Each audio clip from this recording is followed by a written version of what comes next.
Coming up on This Week in the NPSL, we wrap up the regular season for some and kick off the postseason for others. In New Jersey, the playoffs kick off in dramatic fashion between the Electric City Shock and New Jersey Copa FC. We will take you to a Keystone Conference thriller. Meanwhile, in the South, one team is looking to finish an undefeated season, while another is looking to cement their spot as the team to beat in the postseason. And in the Midwest, Dakota Fusion FC makes a strong push for a playoff spot with a big week. We'll have all of the playoff scenarios and scores, plus our Miter Player of the Week on this exciting edition of This Week in the NPSL.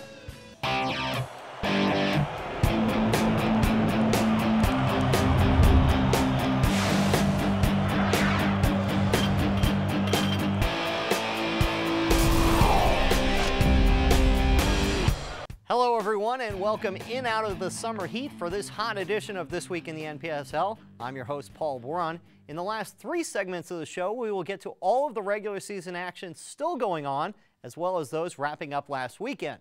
But the playoffs are underway in many of our conferences, including the Keystone Conference, where New Jersey Copa captured the top overall seed with their win and a Westchester United loss last weekend. And boy, did they give their home crowd something to cheer about with a shocking finish Tuesday night against Electric City. New Jersey Copa goes on the board first in the 30th minute when one of our former players of the week, Rafael Araujo, scores. That's his 11th of the season. But that wasn't his most dramatic goal. After Brandon Smalley had tied it in the 71st minute, we go all the way to stoppage time of extra time. On the verge of PKs, Araujo gets the loose ball at the top of the box and bangs it home. Bedlam in Homedale as New Jersey Copa advances to the Keystone Finals with a 2-1 win. Battle of New England Wednesday night as Boston City hosted Hartford City, and the home team gets on top first. Michael Rincon with a 23rd minute goal as he controls the pass of at least 60 yards from left back Jadson Leachy and fires an unstoppable finish to give Boston City the lead. But only 8 minutes later, Tyler Carlos delivered a corner to the near post, and an unmarked Rafael Junquera applied a free header to bring Hartford level, and that's how the score remained at halftime despite a flurry of Boston chances. How about this one? Isaac Nana Adai sent a diving header crashing off the foot of the post, and then later a half-cleared ball falls to Felipe Dutra, whose shot is blocked. Then Adai hits the woodwork again, this time rattling the crossbar on the volley on the stroke of halftime. Substitute Paulo Inton Johnson grabbed the glory in the winning goal that fired Hartford City into a clash against Kingston Stockade as he drills home a 22-yard finish with defenders backing off inside the final minute. Hartford City wins it 2-1. Hartford City's 2-1 win advances them to the conference finals against Kingston Stockade FC on Saturday night. Meanwhile, in the Atlantic Blue, Tyler Pino's 77th minute goal is enough for TSF FC to knock off the 2-seed Brooklyn Italians. They will move on to a final at Elm City Express. In the Mid-Atlantic, the 4-team league is down to 2. Legacy 76 knocks off top seed Virginia Beach City FC 3-1. They will go to FC Frederick, who advanced after their 2-1 win. And in the Keystone, New Jersey Copa's dramatic win means they will host Saturday night in the championship match against Clarkstown SC Eagles, a 1-0 winner over Westchester United. Other playoff action in the Southeast, Atlanta wins at home while Inter Nashville wins at Chattanooga to advance to the semifinals in New Orleans, where Nashville will face East champion Knoxville Force, while Atlanta will play the West champs, the New Orleans Jesters, for the 3rd time this season. In the Lone Star, Shea Walcott scores in stoppage time as the Shreveport Rafters stun Fort Worth. They will now face the number 3 seed in that conference, Midland Odessa, after they were 3-1 winners at Dutch Lions. The Heartland Conference is one of the few where the top seeds go through. FC Wichita gets an 86th minute goal from Boris Tanzi, while Tulsa Athletic got an 83rd minute goal from Joe Garcia to advance. And the West quarterfinals are set for Saturday after Kitsap's loss on Wednesday. They will be the 3 seed. You see the rest of the seeds with FC Arizona, CD Aguiluchos, and Kitsap Soccer Club, the top 3 seeds, as conference champs. So the postseason is underway and goes into full swing this weekend. But when we come back, we will see how the regular season came to a close in the Northeast, where Kingston Stockade FC and Boston City FC wrapped up Atlantic White action with a battle in Beantown. Keep up to date on NPSL with scores, schedules, stats, and exclusive content on NPSL.com. Visit NPSL.com to browse our dedicated ticket platform, read up on NPSL Spotlight, and view the latest episode of This Week in the NPSL. Welcome back to the show. It's time to look at the regular season finale in the Northeast, starting with the Atlantic White action. We told you earlier Boston City hosted Hartford City FC in the conference semifinals, but on Saturday they were hosting the conference champs, Kingston Stockade FC. Dying seconds of a fast-paced first half, and left back Jadson Leitchi delivers a long free kick from 10 yards inside his own half that Isaac Adai controls perfectly, swivels, and finishes his 12th of the season. And then Victor Garima with a superb finish on the turn that clips the top of the crossbar as the visitors come close to equalizing. 3 minutes into injury time at the end of a closely contested second half on the counterattack, perfectly weighted Kevin Herrera through ball to substitute Leonardo Carvalho, and he pokes it home to send the home crowd wild. Boston City FC secures second place in the Atlantic White Division. Thursday night, the beginning of a tough stretch for both the Rhode Island Reds and Greater Lowell. Rhode Island, in fact, playing 4 matches in 5 days, but they get off to a great start, scoring in bunches. In the 8th minute, Ronaldinho Diniz scores. And he wasn't done yet. How about a minute later, he's on the board again. Then a couple for Fabrice Dogby in the second half. First in the 57th minute, and then he does it again in the 79th minute. And the Reds get off to a good start on the tough stretch before heading on the road to face Greater Lowell again. The two get back together again Friday night in Massachusetts, and this match was all about Lowell keeper Cooper Hall. Early in the match, he makes a great save, and then another. And then in the 45th minute, Carl Gauntlet gives an assist to forward Quincy Appa. Midfielder Alex Elaine's shot is blocked, but Appa is there to follow up and score. And back-to-back saves from Hall keep Greater Lowell NPSL FC's lead. They go on to win 3-2. They were back at it again against Seacoast United Phantoms, and once again it's Hall with a nice save early in the match. First half back and forth until the 45th minute when Abdul Aziz Khan found himself wide open in the box, hammered home a shot from the far post, barely beating the Lowell keeper, and it's 1-0 Seacoast. 62nd minute, Garrett Lilly outpaces defenders and slots the ball low past Hall. 79th minute though, Greater Lowell gets one back as Otto Kawuba, the Lowell left back, crosses the ball to Carl Gauntlet, who struck the ball straight into the back of the net. And then drama in the 90th minute, Lowell would get a free kick near the sideline in their offensive third of the field. Ball is served in and handled in the box by the Seacoast defender. The referee ready to give a penalty kick, but the AR's flag was up. It was an offside call, and that would be the way it ended. Electric City hosting Bucksmont, and all shock in this one. 31st minute, Cade Harmon with the goal, assisted by Brandon Smalley. 2 minutes later, Jared Smalley a free kick. Victor Weaver flicks it on, and Mike Bazzadona heads it home. Early in the first half, Smalley was the facilitator. The rest of the match, he was the scorer. In stoppage time in the first half, he gets the goal from Bazzadona. Then the two hook up 2 minutes into the second half, and that's his second. And how about the hat trick in the 57th minute off of the Victor Weaver assist, and Electric City rolls 5-0.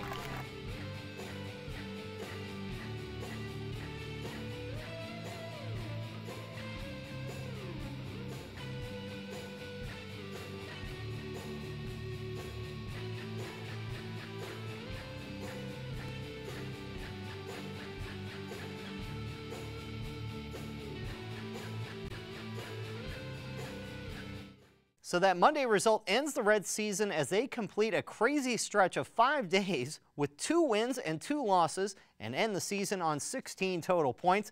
As we mentioned, Kingston Stockade FC will host the conference finals Saturday night at Dietz Stadium. In the Atlantic Blue, the Phantoms end their season with 2 straight wins, while the Express steamroll into the conference final. In the Mid-Atlantic, Virginia Beach City FC captured the top seed by virtue of their goal differential, and in the Keystone, the Shock win against Bucksmont got them to the playoffs, only to follow in that shocker that we showed you at the start of the show against New Jersey Copa FC. When we return, we go south, where the Miami Fusion FC is doing their part to make sure the postseason runs through South Florida. Highlights of their wild match with the last place team in the Sunshine Conference, Naples United, is next. MITRE is the official ball supplier of the National Premier Soccer League. Visit www.mitre-usa.com for more information. That's www.mitre-usa.com. Time to head south now on This Week in the NPSL, and it's time for Sunshine action featuring a one-loss Miami Fusion team against a one-win Naples United squad. That's a mismatch, right? Well, not exactly. 30th minute, and Naples United gets on the board first. Juan Bazan with the goal. But just 10 minutes later, the Fusion would answer on a penalty kick by Victor Cardoso. Then they take the lead on a goal by Nicholas McCauley. But in the 60th minute, Naples United pulls level on a penalty kick by Oscar Dern. Then the Fusion get a red card, and they're down to 10 men, but that does not stop them. In stoppage time, the Fusion pull out some late magic when McCauley gets the goal, and the Fusion clinch the Sunshine Conference Championship. Craze United hosting Boca Raton FC, another tight back and forth match in the Sunshine. Home team goes up on top first in the 10th minute when David McBroom scores, but the visitors answer 11 minutes later as Junior Pervalis ties things up. Then they take the lead on a Giovanni DeMauro 29th minute goal, but the Craze tie it up 5 minutes later and then take the lead 10 minutes later on the first of 2 goals by Joseph O'Sullivan. But then DeMauro gets his second of the night just 2 minutes into the second half, and we are level.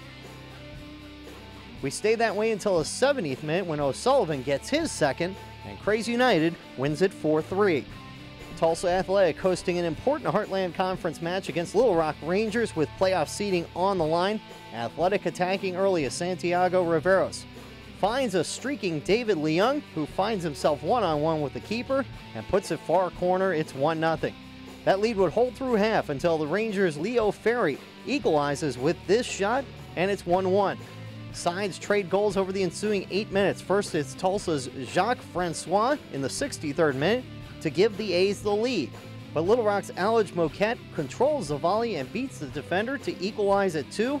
A draw would have suited Little Rock just fine, but Tulsa needed 3 points to secure the home match in the conference semis. And this pass from Rico Contreras eventually finds the foot of Joe Garcia. He puts it into the roof of the net. Tulsa wins it 3-2 in a thriller, ensuring a first-round playoff rematch with these two sides.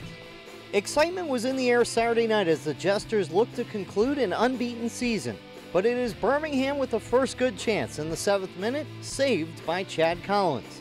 Jesters get on the board in the 26th minute as Tony Giudice finds some space and rips a left footer to put the Jesters up 1-0.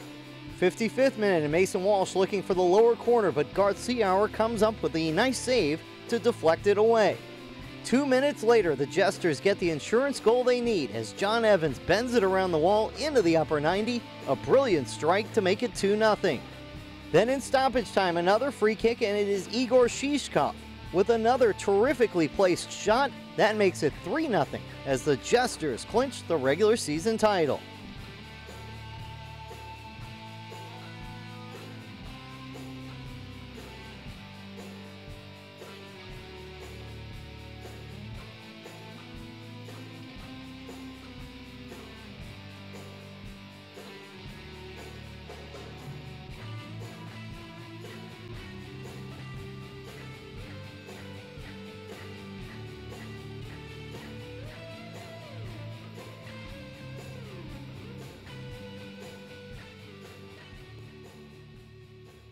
So Fort Worth's win Sunday was the difference between them winning the Lone Star or going on the road in the semifinals.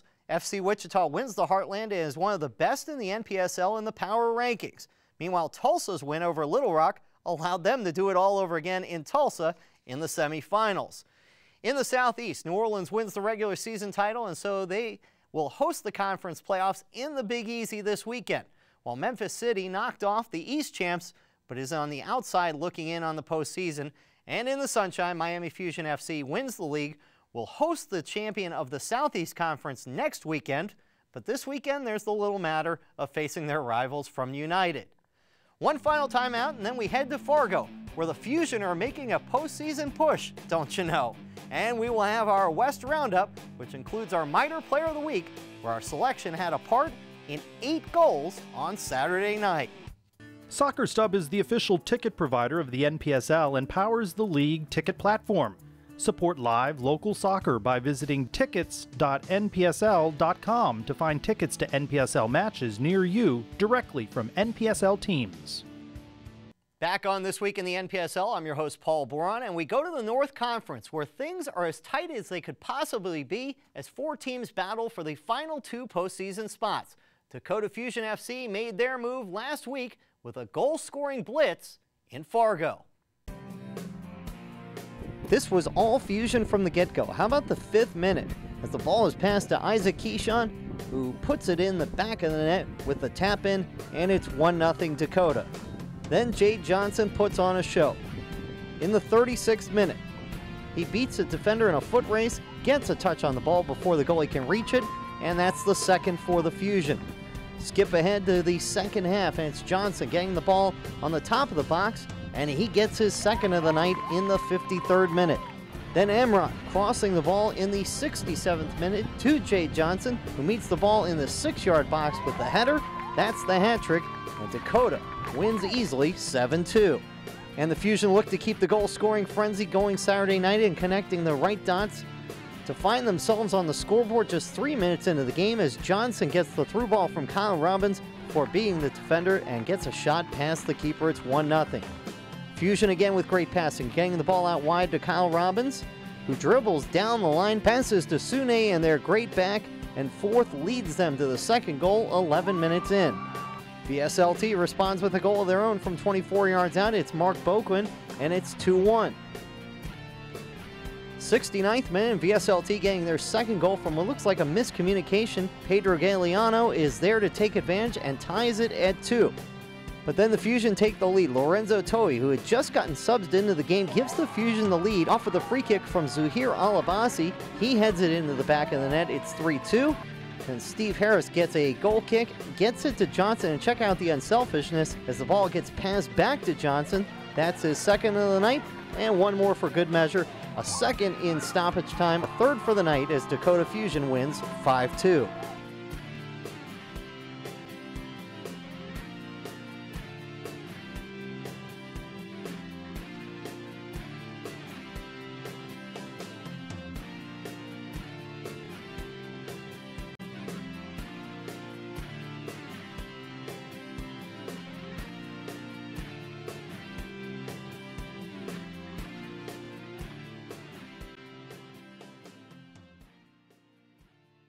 So that last score doesn't affect the top of the standings, and we should tell you that these standings in the Great Lakes do not reflect the 3-1 Ann Arbor win at Detroit City FC on Tuesday.